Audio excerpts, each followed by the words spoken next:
Selamat pagi anak-anak. Kita akan belajar firman Tuhan melalui buku renungan pagi anak, Identitas. Hari ini tanggal 25 Oktober, judul renungan kita, Bagaimana Kita Bisa Kalah? Mari kita awali dengan doa. Bapa di surga, kami akan belajar firman Tuhan. Tolong kami supaya kami dapat memahami firman Tuhan.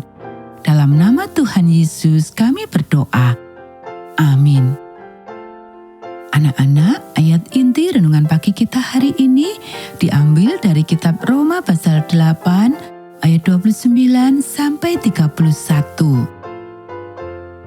Sebab semua orang yang dipilihnya dari semula, mereka juga ditentukannya dari semula untuk menjadi serupa dengan gambaran anaknya, supaya ia, anaknya itu, menjadi yang sulung di antara banyak saudara.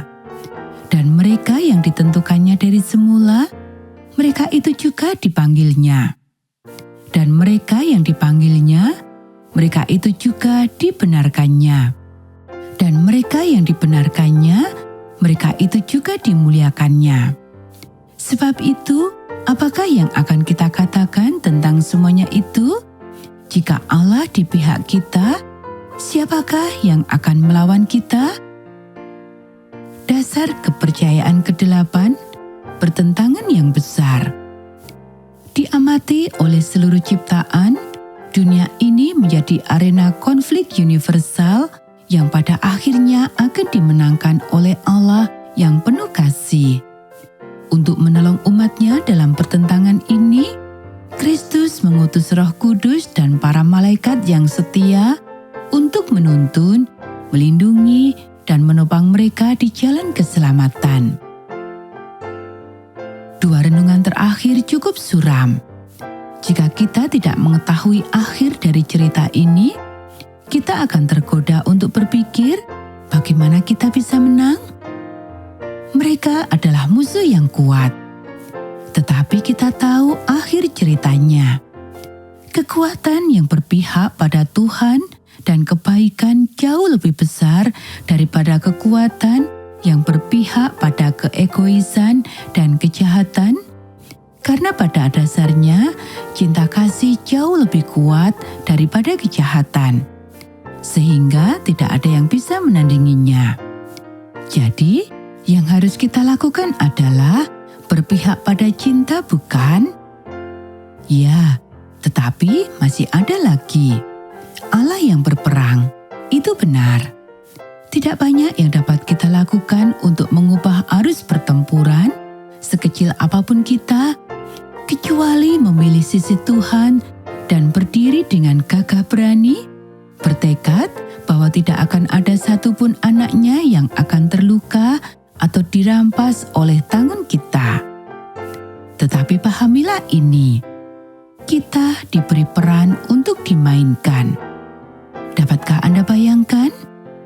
Kita, orang-orang yang mengacaukan segalanya, diberi baju besi dan senjata, dilatih untuk menggunakannya, diperingatkan untuk tidak pernah menggunakannya terhadap darah dan daging, dan dikirim ke medan perang.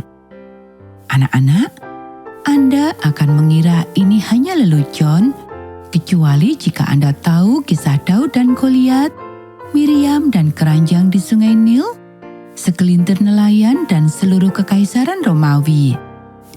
Tuhan menggunakan hal-hal kecil seperti saya, seperti Anda, untuk menciptakan kemenangan besar. Setan mungkin tertawa, tetapi dia tidak akan tertawa terakhir. Kita mungkin sangat kecil di dalam baju besi yang besar ini, tetapi kita memiliki pengawal yang kuat. Dan setiap kali kita menyelamatkan satu jiwa lagi dari kekacauan, menarik satu tubuh yang masih hidup dari reruntuhan, para malaikat Allah bersorak dan para malaikat iblis menggertakkan gigi. Kita adalah mereka yang mengikut anak domba. Mereka mengenal kita melalui kasih kita. Anak-anak, demikianlah renungan pagi kita hari ini. Mari kita akhiri dengan doa. Kapten yang perkasa, saya belum begitu mahir dalam permainan pedang rohani. Saya tidak selalu ingat untuk memakai perisai kebenaran-Mu atau perisai iman. Tapi saya sedang belajar, dan saya akan tetap bersama-Mu sampai akhir yang mulia. Amin.